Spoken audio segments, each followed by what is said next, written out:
మురారి వాళ్ళ అత్తయ్య అయితే కృష్ణతో పేచీ పెట్టుకుంటూ ఉంటుంది. అసలు ముకుంద ఎందుకు చనిపోయింది అలా తిక్క ప్రశ్నలన్నీ వేస్తూ ఉంటుంది.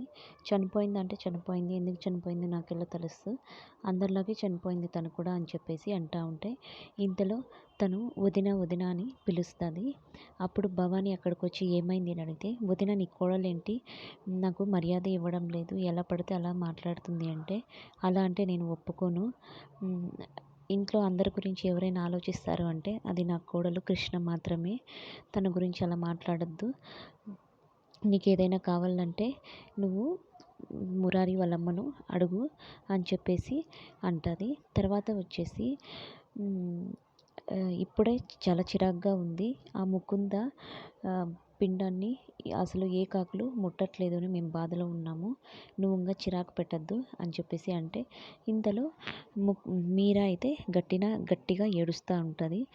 ఏమైంది అంటే ముకుంద గుర్తుకొచ్చింది అంటే అప్పుడు ఆదర్శ్ ఎవరికి ఏ బాధ కలగకుండా మీకు అందరికీ నచ్చదని తెలుసు అయినా కూడా నేను నిర్ణయం తీసుకున్నాను, నా కోసం ఒప్పుకో అమ్మా అని చెప్పేసి మీరా పేరు ముకుందగా మారుద్దాము, అప్పుడు ముకుంద ముకుంద అంటే మనకి ముకుంద లేదని బాధ ఉండదు అని చెప్పేసి భవానీని కూడా ఒప్పిస్తాడు. తర్వాత వచ్చేసి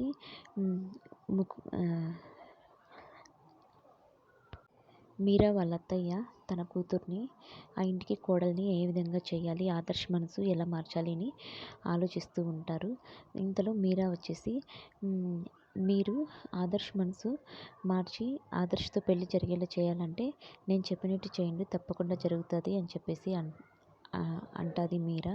అప్పుడు మురారి వాళ్ళ అత్తయ్య నువ్వు చెప్పినట్టు జరుగుతుందని నమ్మకమే ఉంది, అసలు నీకు ఎలాంటి ఉద్దేశం లేకపోతే ఆదర్శ్ నీ పేరు ముకుందగా మారుస్తా అంటే నువ్వెందుకు ఒప్పుకోలేదు, తన భార్య చనిపోయిందని నీకెవరూ లేరు కదా, నువ్వు కూడా అనాథవు కదా, నీలో ముకుందని చూసుకుంటా నిన్నే పెళ్లి చేసుకుంటా అంటే అప్పుడు మేమేం చేసేది, నీ మాటలు ఎలా నమ్మేది అంటే నా మాటలు మీరు నమ్మకపోతే నేనే స్వయంగా మీకు సహాయం చేస్తున్నానని చెప్పొచ్చు కదా, నాకు అలాంటి ఉద్దేశాలు ఉంటాయి, నాకు అలాంటి ఉద్దేశాలు ఏవీ లేవు, నేను చెప్పినట్టు చేయండి,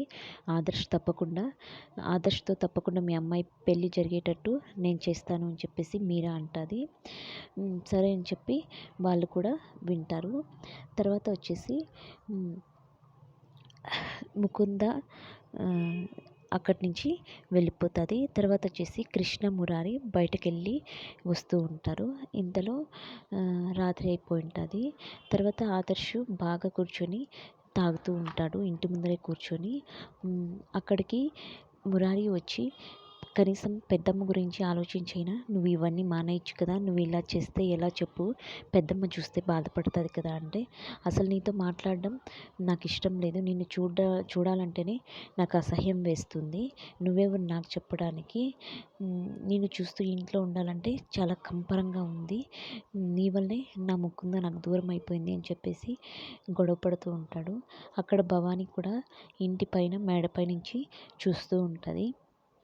నీ వల్లే నా ముకుంద నాకు దూరం అయింది, నీ ప్లేస్లో నేనుంటే ఈ ఇంట్లో ఒక్క క్షణం కూడా ఉండను అని చెప్పేసి కృష్ణ మురారిని ఇద్దరిని చాలా బాధ పెడతాడు తన మాటలతో.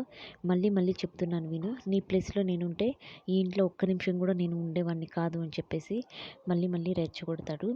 అది విన్న కృష్ణ మురారి చాలా బాధతో రూమ్లోకి వెళ్ళేసి మనము ఇక్కడ ఉండడం కరెక్ట్ కాదు కృష్ణ, మన వల్ల ఆదర్శ్ చాలా బాధపడుతున్నాడు, ఈ గొడవల వల్ల ఇంట్లో వాళ్ళందరూ కూడా చాలా బాధపడుతున్నారు, పెద్దమ్మ అయితే చాలా ఇబ్బందిగా ఫీల్ అవుతుంది, ఏం చేయాలో తెలియక మనము ఇంట్లో నుంచి వెళ్ళిపోదాము అని చెప్పేసి డిసైడ్ అవుతారు. తర్వాత వాళ్ళిద్దరూ ఇంట్లో నుంచి వెళ్ళిపోవడానికి బట్టలు సర్దుకొని బయలుదేరుతారు. అప్పుడు భవానీ మీరు ఎక్కడికి వెళ్తున్నారు, ఎవరు ఎక్కడికి వెళ్ళాల్సిన అవసరం లేదు, ఎవరేంటో తెలుసుకునే సమయం వాడుకుంది, వాడేదో అవశ్యంలో మాట్లాడాడని మీరు కూడా అలా చేస్తే ఎలా మురారి, నోరు మూసుకొని ఇంట్లో వెళ్ళండి అని చెప్పేసి మురారి వాళ్ళ పెద్దమ్మ మురారిని అరుస్తుంది.